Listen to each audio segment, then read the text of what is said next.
Maravilha, bora falar sobre inteligência artificial nessa madrugada de sábado. Bora conversar sobre isso, né? Esse cara é bem legal de trabalhar, é bem interessante e funciona muito bem para a gente poder lidar com alguns causos que são inerentes à nossa vida, né? Então, quando a gente está lidando com esse cara daqui, de classificação, a gente tem uns probleminhas associados. Normalmente, quando a gente lida com classificação, a gente tem a escolha entre duas opções, ou é ou não é, pertence à classe ou não pertence à classe, ou né, é classe A ou classe B. O problema é que, na grande maioria das vezes, não é somente duas, né? Então, não é somente se é ou se não é. Você tem se é isso, se é aquilo ou se é outra coisa. Então, você começa a ter o problema de multiclassificação. O problema de multiclassificação é realmente complicado para inteligência artificial, porque os algoritmos, em sua grande maioria, eles não são para multiclassificação, eles são para classificações dicotômicas, binárias, né? Ou é ou não é. Então, ele consegue achar algo que está no perfil ou que não está no perfil. Salvo alguns algoritmos, por exemplo, o algoritmo de árvore, né? Ele tem a característica de ser multiclass por natureza, mas isso daí ocorre a partir da versão do Scikit-Learn, acho que é a versão 22, se eu não estou enganado, 0.22. A gente está na versão 1 alguma coisa, então 0.22 é bem antiga, mas dependendo da instalação que tiver, pode ser que aconteça aí de você ter a versão 0.22, inferior a 0.22, né? Com a versão 0.22 ou posterior, você tem um argumento dentro dos modelos que permitem, que já são de característica multiclass, se você quer utilizar multiclass ou não. E aí a gente vai entender sobre essas multiclass da vida, né? Vamos começar a nossa brincadeira, então. Vou utilizar como layout padrão, né, de sempre, o dataset da flor de íris. Nosso dataset flor de íris já é conhecido, já é maceteado, a gente já está no esquema com ele. É aquele um que tem as 150 amostras da flor de íris, que tem 3 classes com 50 amostras de cada classe, dando um total de 150, aonde eu tenho o comprimento e a largura da sépala e da pétala. E aí, com base nisso aí, a gente identifica. Na aula passada, presencial, a gente falou sobre o uso do algoritmo de árvore de decisão, tanto em regressão como em classificação, para chegar na resposta da flor de íris. A gente viu que tem uma boa acurácia, ele funciona muito bem. Quando a gente lida com modelos multiclass, a gente tem que ter certeza que o nosso sklearn está na versão adequada. Então, primeira coisa, vamos rodar lá o sklearn.underline, underline, version, underline, underline. O underline, underline, version, underline, underline, ele mostra para a gente a versão atual do pacote. O pacote hoje, Scikit-Learn, ele está na versão, aqui no Google Colab, que eu estou utilizando, em 3 de dezembro de 2022, ele está sendo a versão 1.0.2. Então, quer dizer, superior a 0.22, com certeza, e aí a gente pode usar. Se não estiver atualizado, você pode rodar esse comandinho daqui, que é o pip install -u maiúsculo sklearn. Ele vai instalar a última versão do Scikit-Learn. Então, já tem essa possibilidade. Depois que fizer isso, seria importante você verificar novamente a versão. Opa, deixa eu só colocar para cima aqui. Coloquei no local errado. E depois a gente vai importar nossas bibliotecas, né?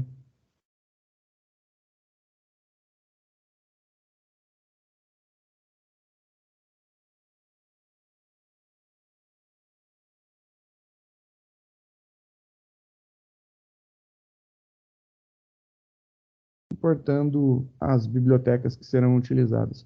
Estou colocando aquele warning desabilitado já de macete, né? A gente vai importar o pandas, o numpy, o matplotlib. Do scikit-learn a gente vai importar as métricas, o model selection. E aí, do scikit-learn, a gente vai importar de multiclass dois carinhas. O primeiro é o OneVerse-REST Classifier. O segundo é o OneVerse-OneClassifier. Depois eu peguei aqui um Support Vector Machine Linear, Support Vector Machine Classifier, LightGBM, que é a implementação do XGBoost da Microsoft, né? E o XGBoost Classifier, que é uma grande implementação das florestas aleatórias e também é uma boa. Então, vou rodar esses caras para a gente poder ter todos eles bonitinho. A versão do meu scikit-learn está atualizada, não preciso atualizar, então nem vou rodar. Vou importar um arquivo de dados da flor de íris, estou importando esse cara daqui. Dei uma amostra só de 3, que a gente já está maceteado, conhecemos bem, né? A gente vai separar já em treino e teste, então já estou mandando bala, separando em treino e teste esse cara daqui, deixando no padrão 70-30. Então a gente já deixou 70 para treinar e 30 para testar. Depois a gente vai verificar que tem algumas variáveis que precisam ser transformadas, né? Fazer o label encoding. No caso aqui, estou usando um NumPy para fazer o encoding desses caras daqui. Se for versicolor, vai ser 0. Se for setosa, vai ser 1. Se for virgínica, vai ser 2. Então, já fiz a transformação, pegando as nossas variáveis e separando em treino e teste. Lembrando que o nosso target é a espécie, então eu vou pegar tudo menos a espécie e depois somente a espécie. Tudo menos a espécie é o meu X, a espécie é meu Y. Tanto para o treino como para o teste, separei esses caras aí, beleza. Agora a gente vai mandar bala, começar a nossa brincadeira. Vamos fazer o teste com o nosso modelo de Machine Learning Multiclass OVR, OneVerse REST. Esse cara daqui é bem tranquilo de ser utilizado. Eu importei 3 e você deve estar achando assim, nossa, mas você só está utilizando um aí. Calma, a gente vai ver o que acontece. Quando você faz o uso do OneVerse REST, é um contra todos. E aí você tem uma outra técnica que é o OVO, o ovo. É engraçado. Que é o One versus One. E esse cara daí, ele é um contra um. Então ele vai fazer cada classe contra uma outra só. E aí diminui a quantidade de execuções. Vamos ver o funcionamento. Ele é uma classe que recebe o seu algoritmo com os seus parâmetros normais. Eu vou dar uns enter só para a gente ver o que está acontecendo aqui, né? Ó. Então, aqui está o meu estimador, ó. Então, esse cara daqui, só para a gente ver, ó, que bonitinho. A separação dele ficou mais clara assim, né? Você está utilizando o One versus REST e você está passando para dentro dele o seu modelo que não é multiclass ou que não está trabalhando com multiclass. Desta forma, ele vai ter uma técnica de reexecutar esse cara para todas as classes que temos. Então, ele faz esse esquema muito bem feito de fazer o treino para cada uma das classes. Ele vai pegar esse cara daqui e descobrir quantas classes que ele tem. Descobrindo quantas classes que ele tem, ele vai fazer uma contra todas as demais. Então, para cada classe, ele vai treinar ela para ela contra todas as demais, né? Para fazer a avaliação. Então, vou executar ele para a gente ver. Ele foi executado, o nosso modelo só tem 150 linhas, né? Então, 150 linhas é bem rapidinho para ele treinar, não demora muito, mas conforme vai crescendo a quantidade de linhas e a quantidade de classes, a gente, dentro do nosso target, esse daqui, esse tempo de execução tende a aumentar bastante, né? Ele fica realmente perceptível para a gente, mesmo estando numa máquina boa, como é uma máquina do Google Colab, né? Vamos analisar as métricas que a gente está trabalhando. Então, a primeira métrica básica que a gente utiliza é a acurácia. A acurácia, então, ele vai verificar os acertos do nosso modelo. Ele não quer saber dos erros. Ele vai fazer análise em cima dos nossos acertos. Vai verificar o que era para ser de uma classe e somar com o que era de outra classe, com o que era da outra classe, com o que era da outra classe. Ele soma todas as diagonais principais da matriz de confusão e depois divide pela soma de todos os elementos, ou seja, pela quantidade de amostra. Nesse caso daqui, a gente executando, você vai ver que vai dar uma acurácia de 100%. Então, ele, com os dados de teste, ele tá aprendendo ele aprendeu e foi treinado e ficou muito bem treinado. Nesse caso, eu descarto realmente a possibilidade do super treinamento. É porque o XGBoost é uma implementação muito boa. A gente já viu que com árvore de decisão, a gente tem uma acurácia muito boa no problema da, da flor de íris. Com florestas aleatórias, que são várias implementações de árvores, melhora mais ainda. Com múltiplas florestas, que é o caso do XGBoost, a gente tem, então, que ele consegue chegar numa resposta ótima, ou seja, ele sabe, ele consegue classificar todo mundo, né? Então, ele tem essa característica daí. Então, ele fica super preparado para responder. Nem chega a ser um super treinado, mas é que o algoritmo é muito bom para responder esse problema daqui.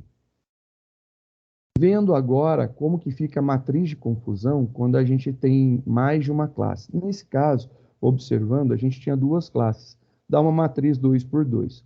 Quando a gente tem mais de uma classe, no caso do problema da flor de íris, a gente tem 3 classes, dá uma matriz 3 por 3. Então, vamos lá.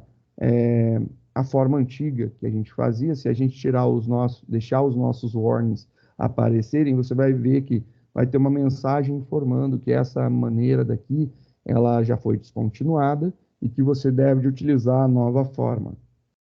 Porém, se você executar esse cara daqui, ele chama essa matriz de confusão, que é exatamente a mesma chamada desse daqui.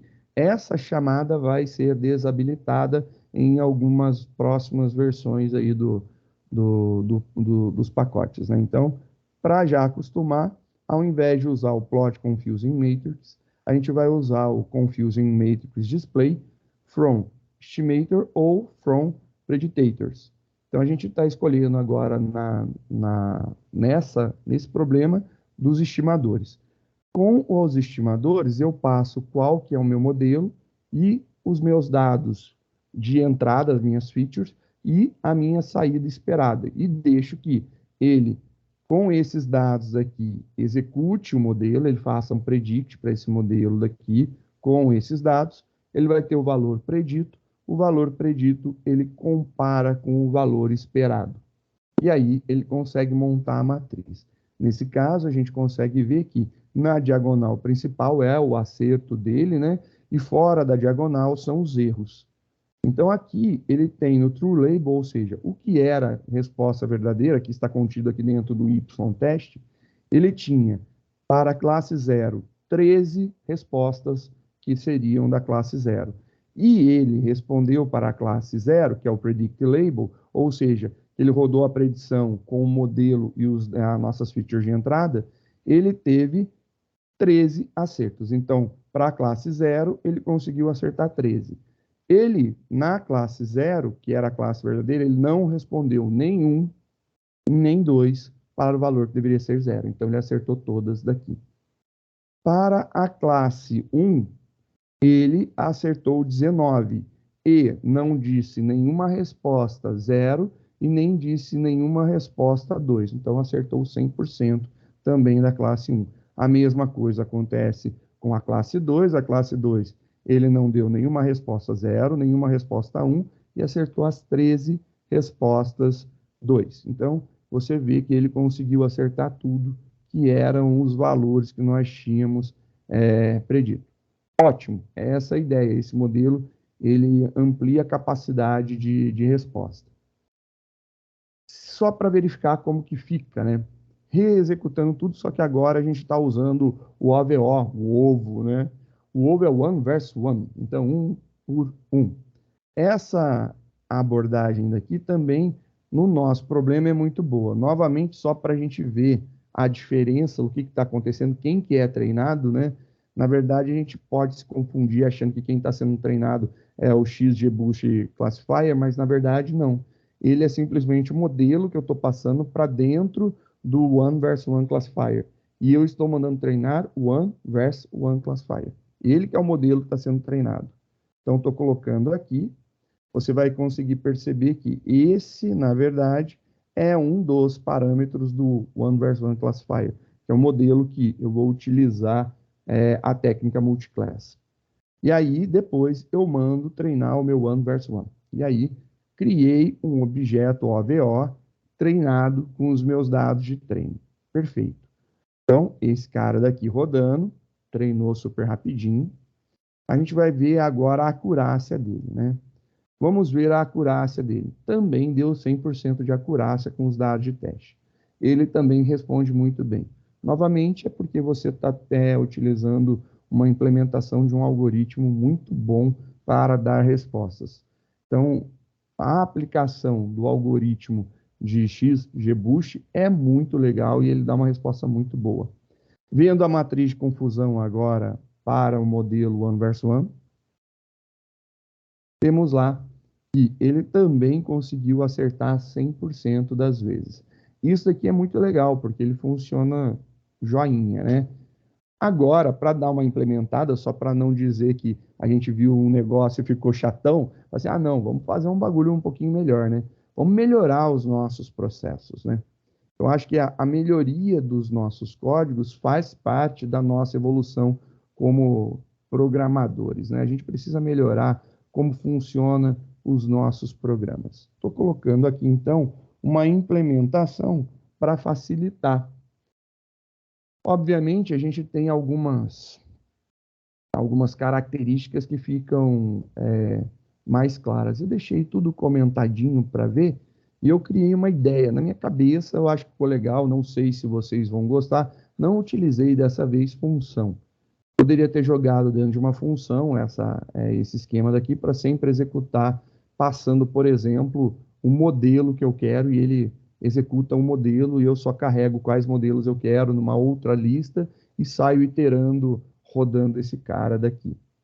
Nesse momento, né, nesse primeiro momento, é basicamente isso que eu fiz. Só que eu não usei uma função, eu criei uma rotina para fazer tudo. Eu importei das métricas o Precision Recall, então está lá importado o Precision Recall, que é interessante para a gente utilizar essa plotagem, então dentro do plot Precision Recall Curve, plot Precision Recall Curve, então estou importando esse cara. E aí o que, que acontece? Nós temos, eu nem sei se eu vou utilizar, eu importei agora fiquei na dúvida se eu vou utilizar. Vamos testar primeiro, né? Criei uma lista para eu poder armazenar os meus modelos treinados. E aí, dentro dessas listas, eu estou passando uma outra lista.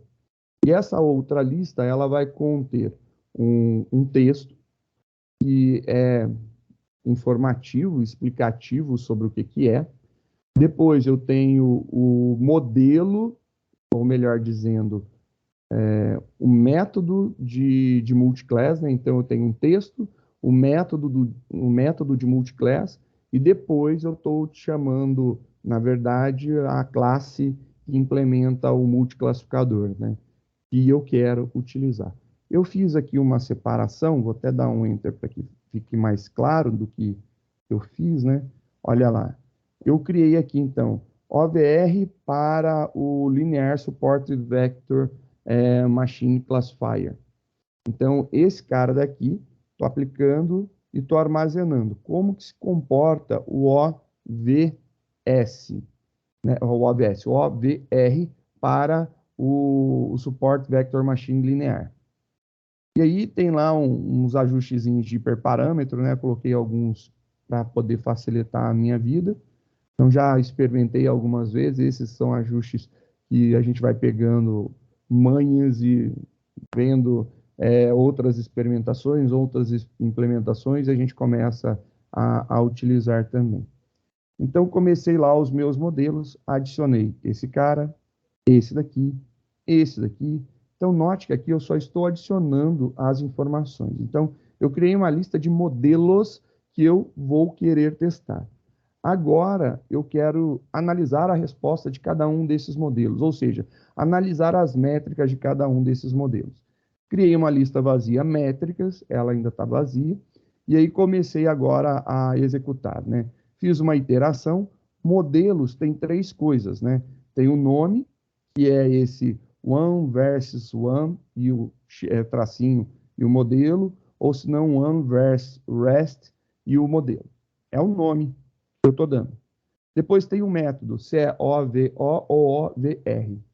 E aí, em si, por último, o modelo. Então, para cada linha que eu tenho do modelo, eu tenho essas três informações. Estou imprimindo aqui modelo e o modelo, para a gente ver qual que é o modelo que eu estou testando. Estou treinando o modelo com os dados de treino e teste, então estou dando um fit no meu modelo.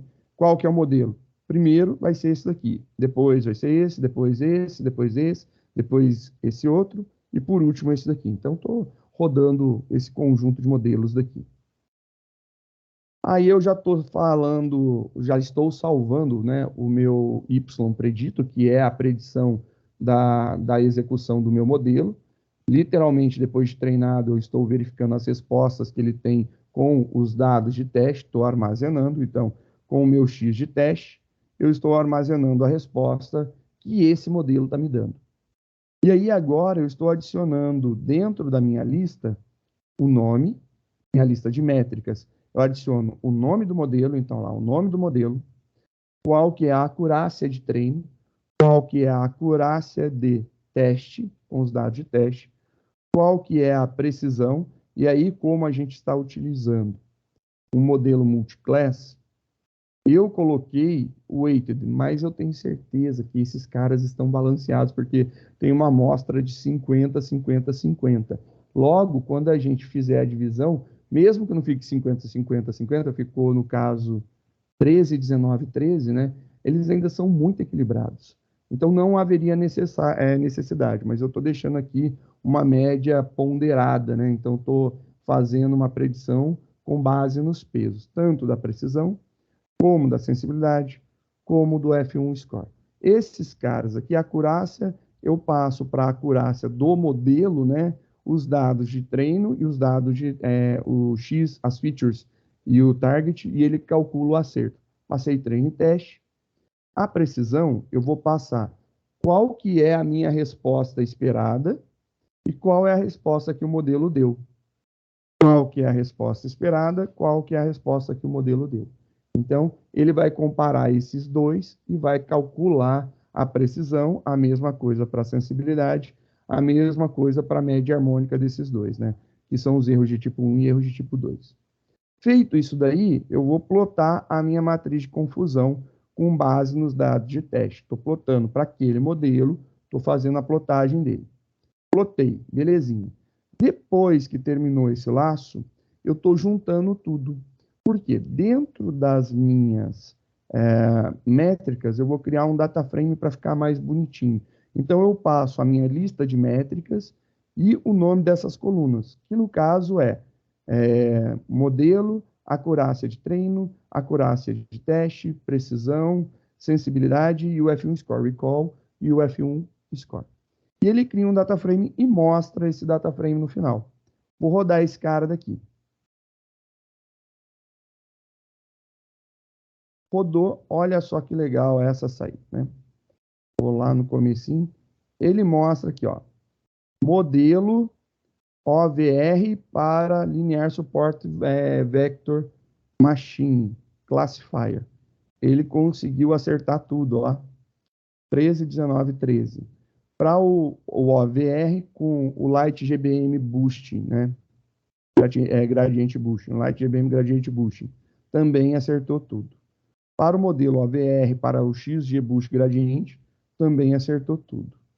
No modelo de OVO, que ele é menos custoso, porém ele é menos preciso. Tanto é que dá para perceber que ele é menos preciso, que quando a gente executou o OVO para o Linear Support Vector Machine Classifier, a gente teve uma resposta que deveria ser 0 e ele respondeu 2.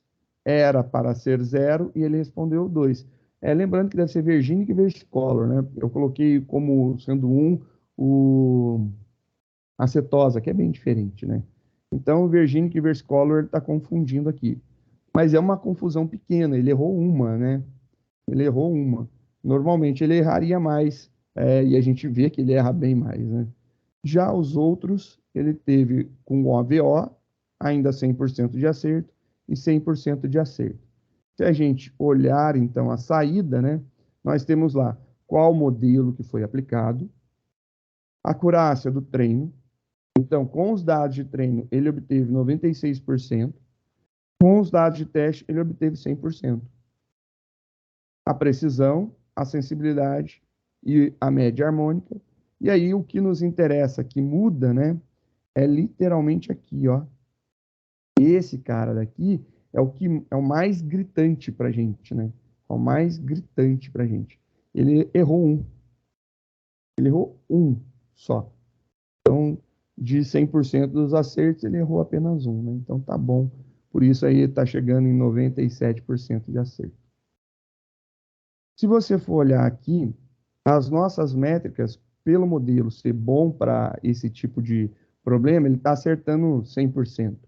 A gente está com super treinamento claro aqui, né? Ele está conseguindo acertar muito bem.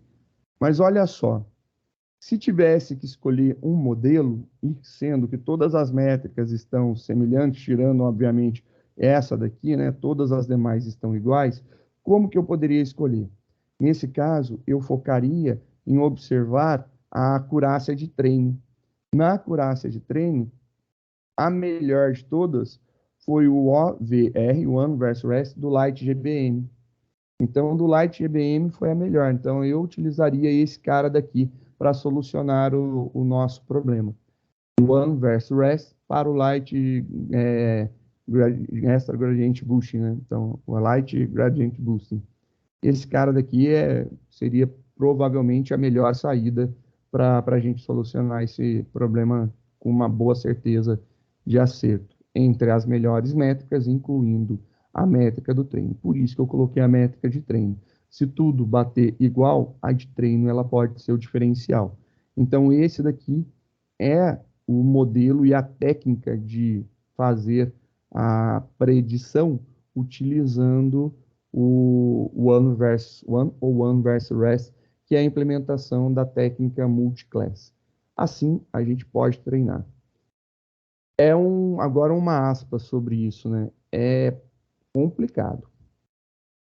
Eu, sinceramente, falo que é complicado. Eu já experimentei rodar alguns modelos que naturalmente não são multiclass, e aí, não sendo multiclass, ele precisa da implementação do One versus One ou One versus Rest.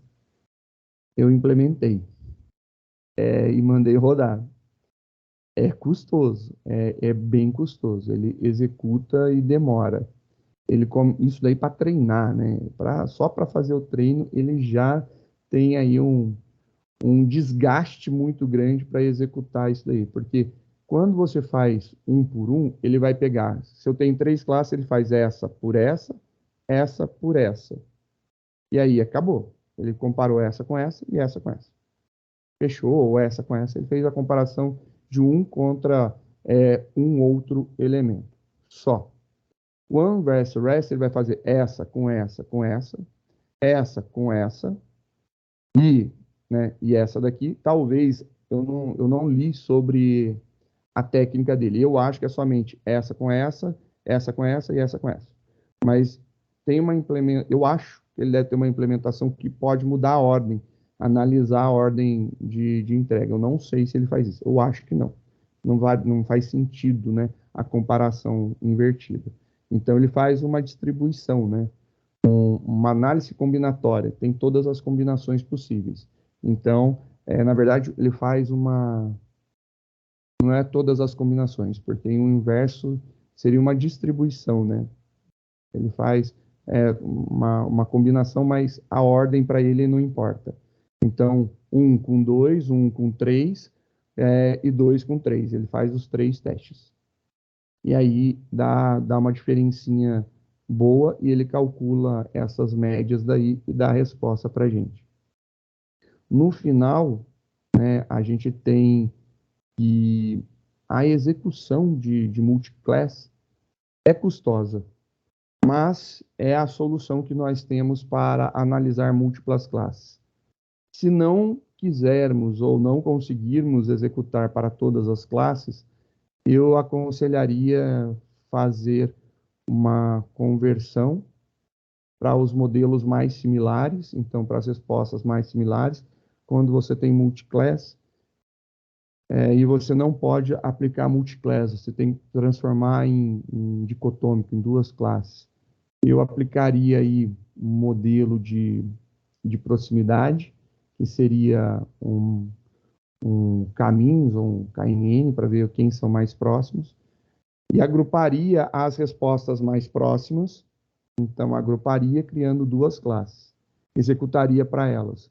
Aí, tendo essa predição para as duas classes, depois eu faria de novo. Eu faria um cross-validation, um one versus one, ou one versus rest na mão.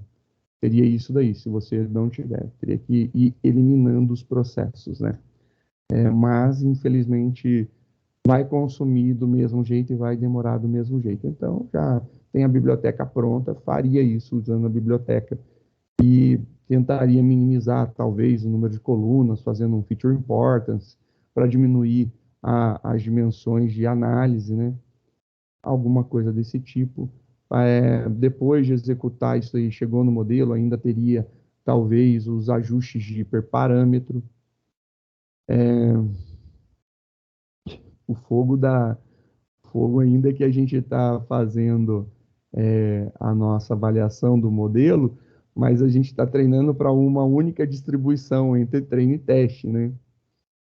Se a gente for aplicar um cross-validation, que a gente vai falar ainda hoje, aí o bicho pega realmente, porque você vai fazer múltiplas execuções para um modelo multiclass que já é múltiplas execuções, para depois você rodar uma análise de importância para reanalisar tudo isso, para depois rodar, por exemplo, um ajuste de hiperparâmetro que demora para caramba também.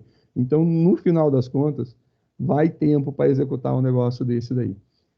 A gente faz o básico, depois a gente implementa e deixa rodando para ver o que acontece. Essa aí é a jogada e a pegada da utilização do modelo One Verse Rest. É bem legal, é bem bacana, espero que eu veja aplicado, isso daí é legal. Existe também alguns modelos que ele já implementa, então, por exemplo, né,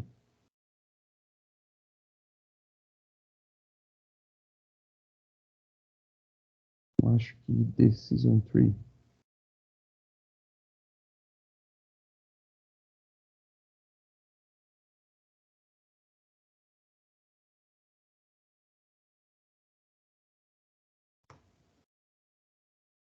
Falar, o Decision Tree Classifier. O Decision Tree Classifier, árvore de decisão classificadora, né? Ela tem, olhando na documentação lá do sklearn, nos modelos de árvore, se você olhar lá, ela tem os hiperparâmetros e nós temos,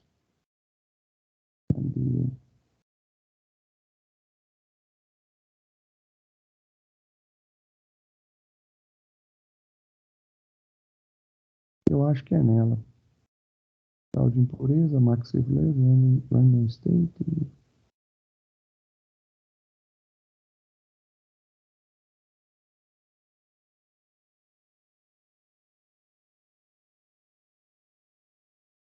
Não, esse cara, ele já é multiclasse, o resultado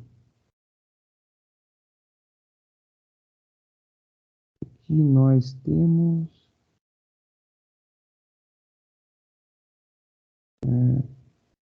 SK. learn. Se eu quiser calcular... Ah, é verdade, ó. Ah, isso aqui é importante. Rock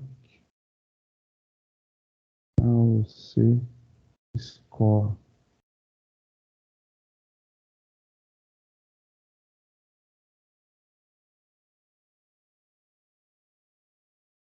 Uma métrica legal de classificação é a curva ROC, né? Só que na curva ROC ela só funciona para duas classes. Porém, tem uma implementação que permite você calcular a área debaixo da área da curva ROC, né? Utilizando modelos de multiclass. Então, dá para calcular o multiclass colocando no modelo, né, na função, o multiclass. E aí o multiclass ele te oferece o race, que é o padrão dele, né? E quando você tem OVR e OVO aqui. Então ele te oferece a possibilidade de calcular o modelo. Só para a gente ver, né?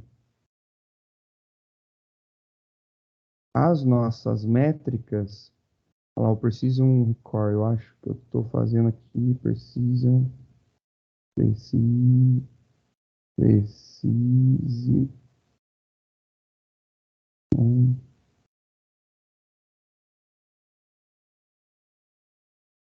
Score.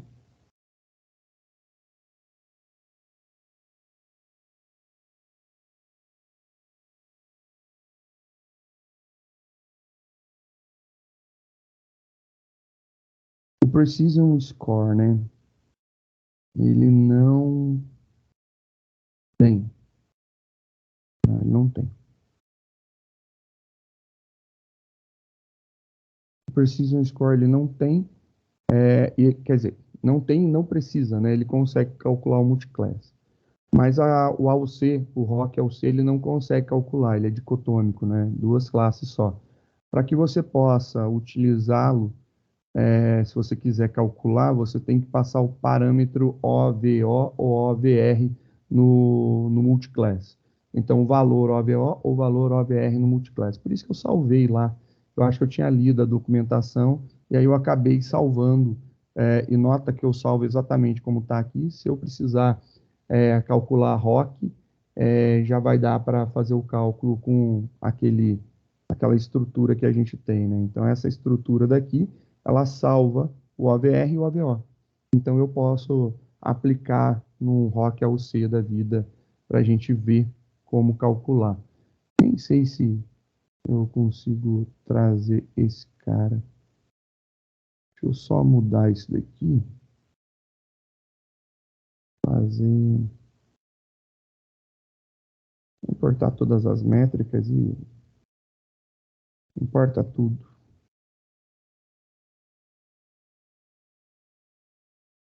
Show, vamos importar tudo.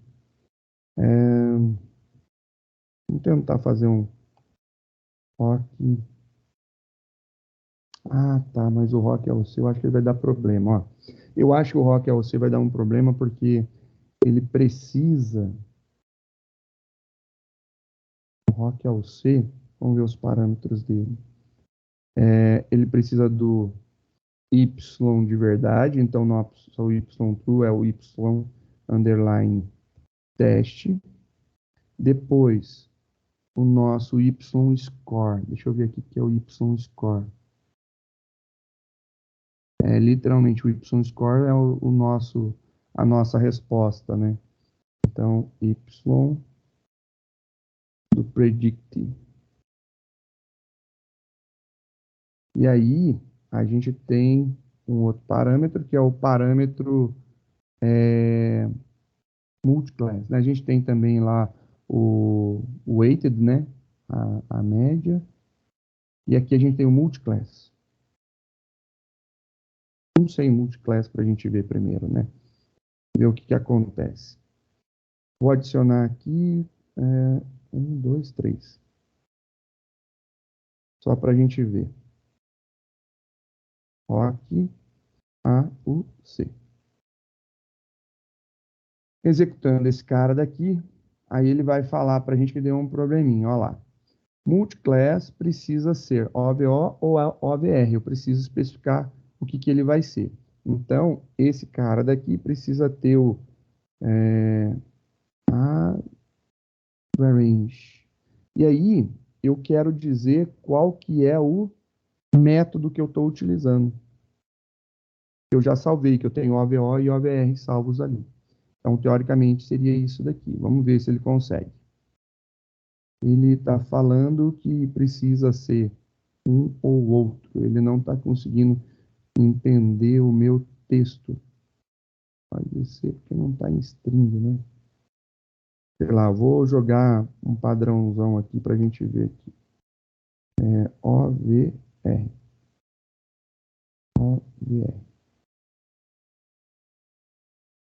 Aí ele dá pau em algum momento, dizendo que tem que ser um ou outro. O sample.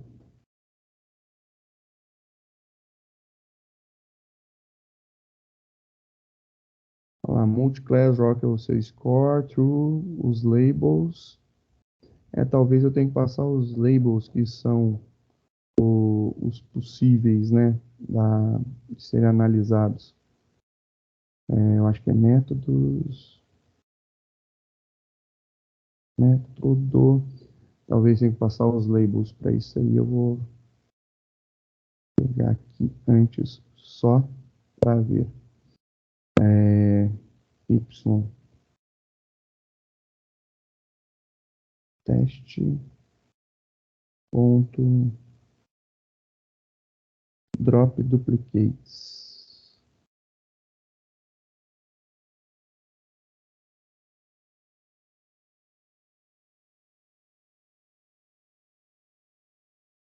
As classes 0, 1 e 2. Ponto to list. Será que eu tenho isso aqui? Tenho. Vou colocar aqui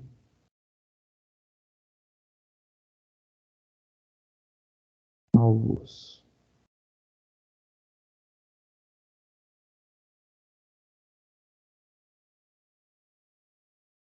Rótulos.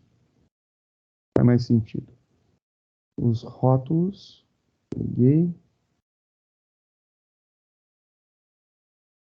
Agora a gente tem aqui em cima. Labels igual a rótulos. Vamos ver se ele vai. Ainda ele está pedindo label, rótulos, multiclass. Talvez multiclass, range. Não sei. Sempre dá uma dor de cabeça. Eu vou dar uma lida para ver se eu consigo entender o porquê. Eu tô achando que o ROC ao C, ele não é o valor predito sozinho. Eu acho que é o valor predito com as probabilidades. Então, não é somente o Y predict, é o predict proba. Pode ser isso daí, né? Y predict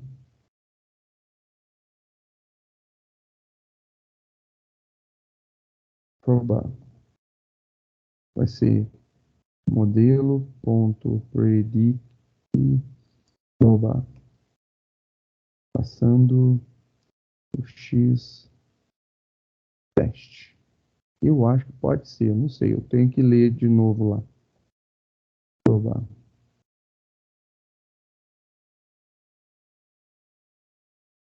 Não são todos os modelos que tem predict proba.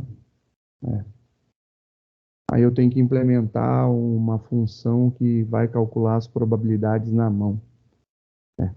No one versus rest não tem predict proba. Aí eu vou ter que implementar uma função na mão. Deixa quieto esse negócio, vai dar trabalho por enquanto. E já estamos passando do objetivo que eu queria. Tem que montar a função, não vai ficar legal para a aula.